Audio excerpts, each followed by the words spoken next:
سلام دوستان، ارادت. من طی سفری که به عمان داشتم و آموزشی که داخل کارخانه آمواژ دیدم، خوشبختانه این امکان رو داشتم. تا جایی که بهم اجازه دادن تونستم براتون از محیط کارخانه و تمام مسیر تولید تصویر برداری کنم تا همه چیز رو به شما نمایش بدم.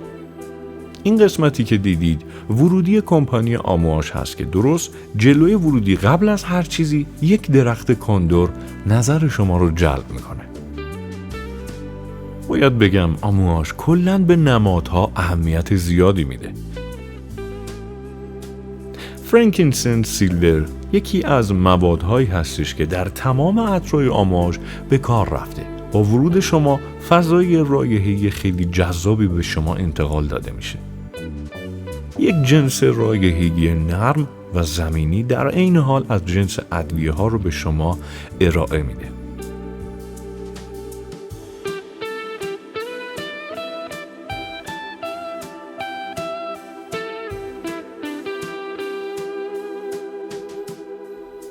این فضای ورودی کمپانی بود که یه آرامش خاص دلانگیزی به آدم میداد که وقتی میرسیدیم به انتهای این راه رو وارد میشدیم به یک سالن بسیار جذاب.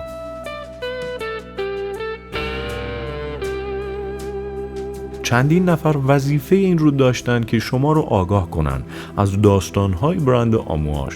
این کار باعث میشد شما یک کلیات از این برند رو مطلع بشید و بهتر بتونید مراحل بعدی رو درک کنید که من هم قصد دارم همین کار رو برای شما عزیزای دلم انجام بدم.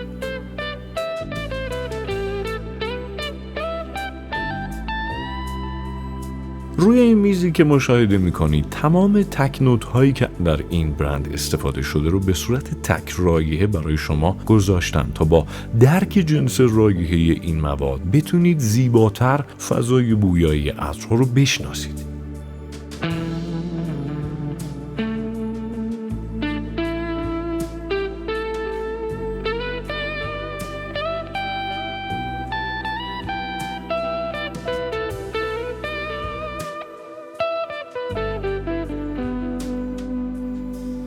آمواژ در سال 1983 با این فلکون‌های زیبا از طلای 24 عیار با قابلیت ریفیل عرضه شد.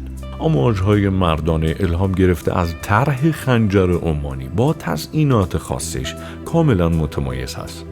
آمواژ زنانه الهام گرفته از طرح مکعبی با منبت‌کاری فلزی با رویه طلایی از مسجد سلطان قابوس هست که این فلکون‌ها توسط جواهرسازان معروفی همچون دنی لرر در اون سال در لندن طراحی شد.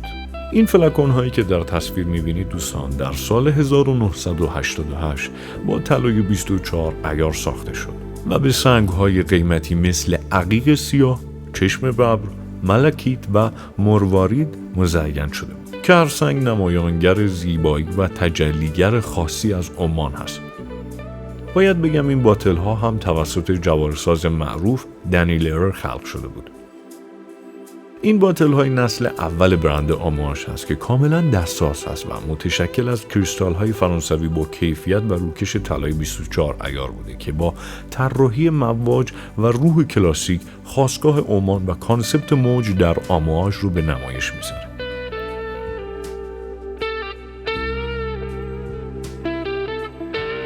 این قسمت مربوط میشه به سال 1989 و روح فرانسوی که در برند آمواژ دمیده شد. این باتل های منحصر به فرد پولیش شده و دستساز توسط وقق بوغوس در نورماندی طراحی شد و در سایزهای 7.5 و 30 میل با غلظت اود تویلت و اود پرفیوم ارائه شد. این باتل ها آغازگر مسیر فرانسوی شدن در برند بزرگ آمواژ بود. فلکونی از جنس کریستال که تزیین شده با نقره بود در سال 1998 برای سیلور مردانه طراحی شده بود. بعد از اون طراحی نقره‌ای ساده در سال 2006 توسط کریستوفر چانگ برای رفلکشن مردانه معرفی شد. عطری با رایحه‌ای متمایز و گیرای ازلی.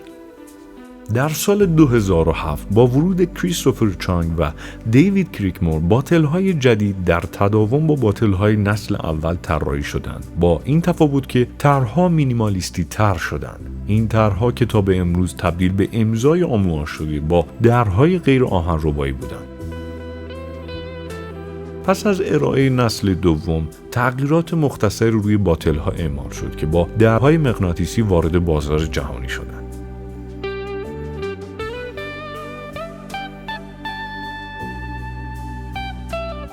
کندر عمان یا فرانکینسنس سیلور ماده اولیه اصلی هست که در تمام عطرهای این برند به کار رفته و بی‌نظیرترین کیفیت و بهترین ساختار رو کندر عمانی به شما میده که به روش سنتی و با دست این کار انجام شده. باید بگم تمام مراحل برداشت کندر با دست انجام میشه که یک رایحه آروماتیک و یک شخصیت بویایی چند وجهی داره. یک بافت زمینی و نرم به شخصیت عطر اضافه میکنه.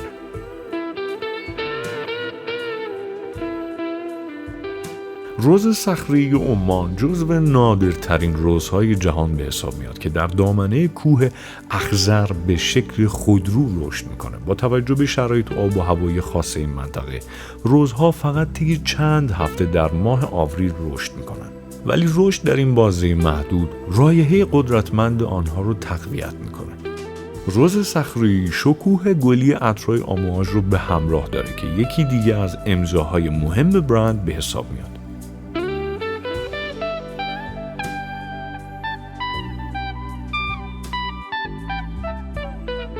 طلای شناور یا همون امبرگریس که از ارزشمندترین و گران قیمتترین مواد اولیه طبیعی در دنیای روایح و عطر به حساب میاد، در این برند به وفور استفاده میشه. باید اضافه کنم این گنج طبیعی در سواحل عمان روی سطح آب شناور هست که توسط ماهیگیران صید میشه. امبرگریس رایحه اقیانوسی، دلانگیز و ساختار نرم، حس مشکی، شیرین، خوش‌طعم و نوت‌های زمینی به عطر اضافه میکنه.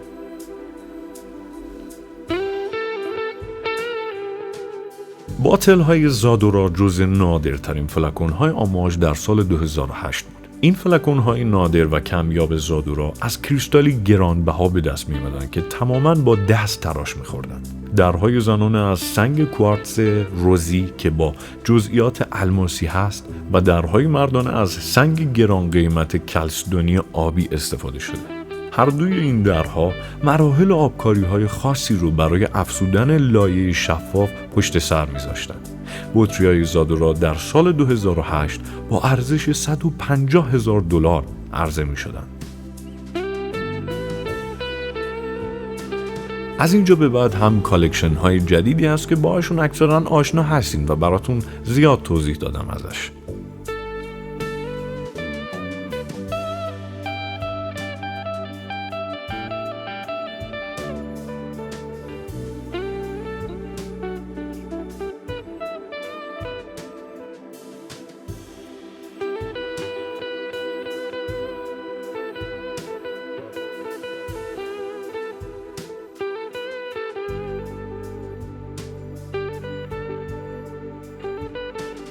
خب دوستان، کار ما توی این سالن تموم شد و از اینجا به بعد ما میتونیم بخشی از کارخانه رو که به ما اجازه میدادن تصویر برداری کنیم رو ببینیم تا با فضای کار این برند آشنا بشیم. برند آمواژ اعتقاد داره که کار ما به قدری شفاف و صادقانه هستش که به شما این امکان رو میدیم از ریزترین، مهمترین بخش‌های ما دیدن کنید تا از سطح کیفیت ما و عیار ما با خبر بشید.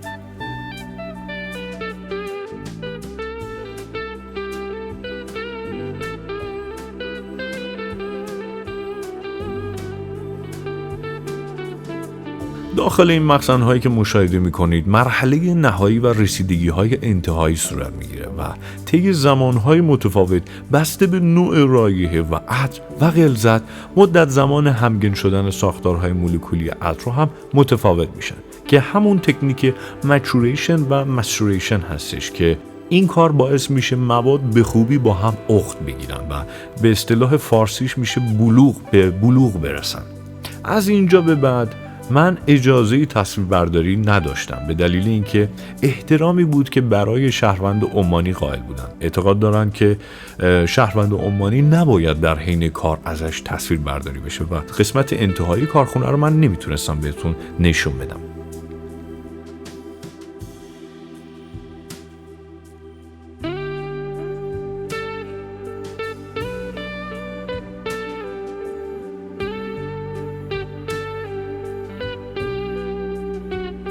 بعد از آشنایی با تاریخ برند و بعد از دیدن قسمتی از کارخانه و مسیر تولید محصولات به این سالن وارد میشیم که با محصول نهایی این برند مواجه میشیم و از نزدیک میتونیم آخرین کارهای برند آمواژ رو لمسش بکنیم.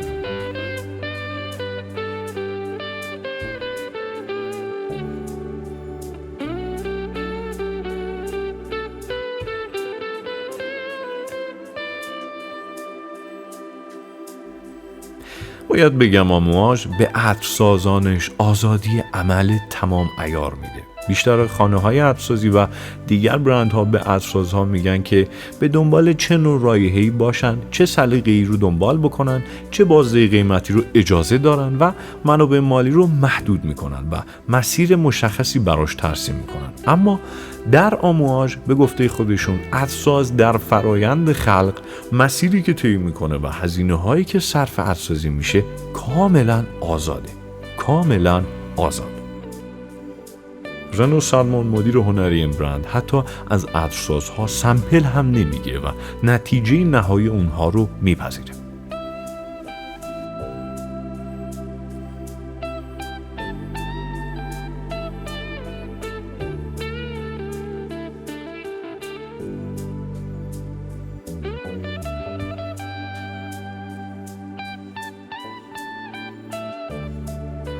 صحبتم رو با شعار برند و آمواژ به پایان میرسونم و اجازه میدم از ادامه تصویر لذت ببرید.